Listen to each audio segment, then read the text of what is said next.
want to hear, and then he said that. What a rascal. You see? He went completely away from the actual substance and just into the effect. See? So this is everyone's disease to some degree. That they go away from the actual substance of life. See? The actual pleasure of life. The actual experience of transcendental pleasure. They go away from Krishna. And they go out into the material world and they try to learn these tricks to produce certain effects. If I say this to this person in this way, then I'll get that. And some of them become quite good at it. But this is sociopathy. This is sociopathic behavior. This is screwed up, to use a technical term.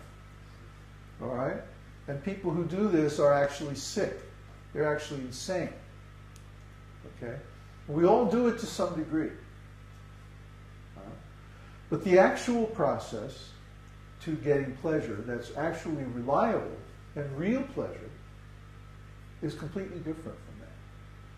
It's to really get reliable, durable pleasure, we have to contribute something. We have to give something. We have to serve nicely. We have to contribute some value to other people's lives.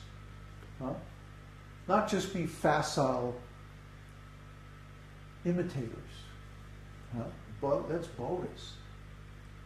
That's bogus. And if we accept people who are bogus, that only reinforces the problem. Sociopaths, almost all CEOs of major companies are sociopathic. They have the image, but not the substance of a leader. Today, almost all leadership is done by media. Oops, we're doing that right now. But we hope that we have some real substance. And that's why people come here and then they stay. So far we're batting about 80%.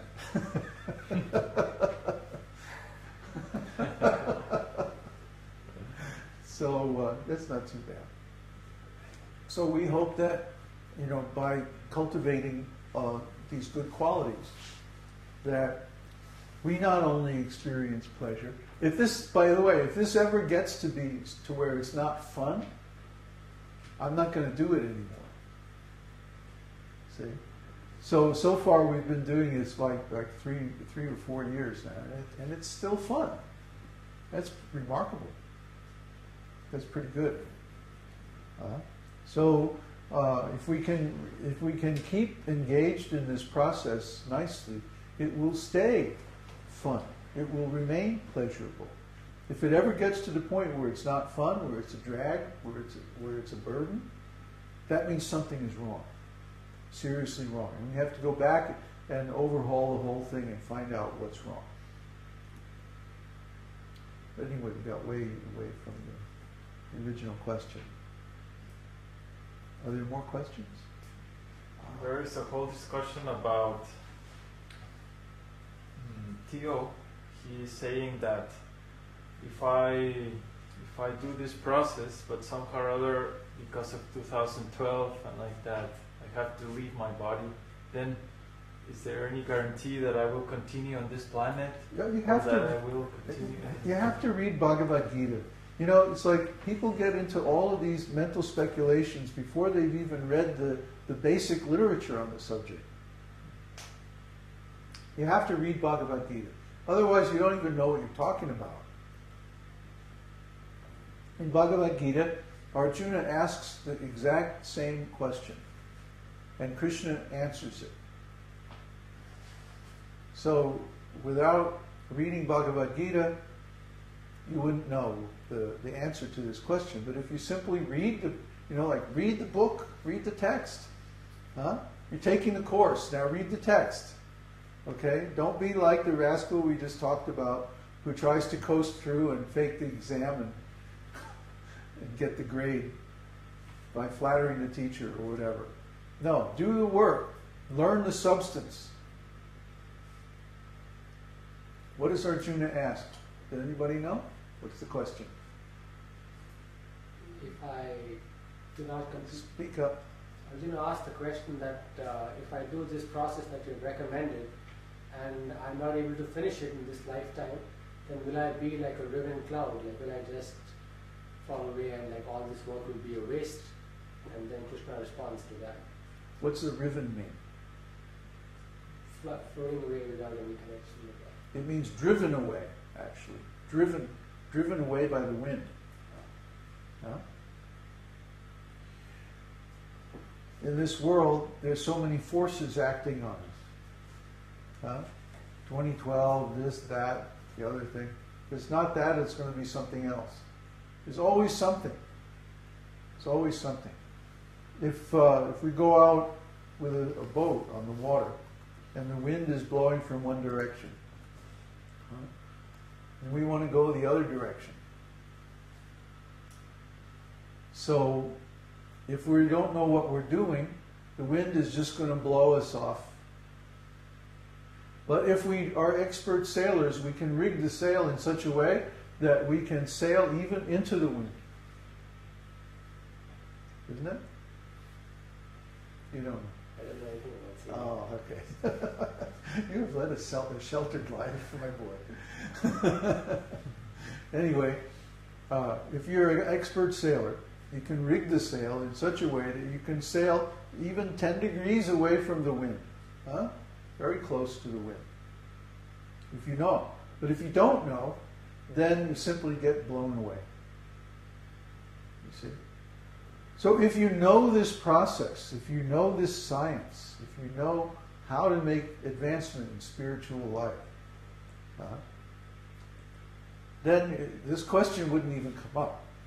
Because you would know that, Krishna says in Bhagavad-gītā, that if you make any small advancement, then in the next life, you retain that advancement. He says, my devotee is never vanquished. What does that mean? That means any progress that we make in this science, we retain indefinitely, eternally. So that we shouldn't be discouraged by any circumstances. Look at Arjuna. He was facing the biggest army ever seen on the planet. He was facing this huge army of the Kurus. It was 50% larger than his army. So, Krishna was telling him, don't be discouraged, don't be afraid. Don't give up. Don't be a fool. He starts Bhagavad-gītā on this tone. Don't be a fool. Because Arjuna is lamenting. He's waffling, he's wavering. Well, maybe I shouldn't fight this battle, it's like, it's really nasty and inconvenient, and all my relatives are involved, and even my guru, and I can think of so many excuses why I shouldn't fight, blah, blah, blah, blah, blah, blah. But he still can't solve his problem. So he says, okay, Krishna, you tell me what you think. I'll become your disciple.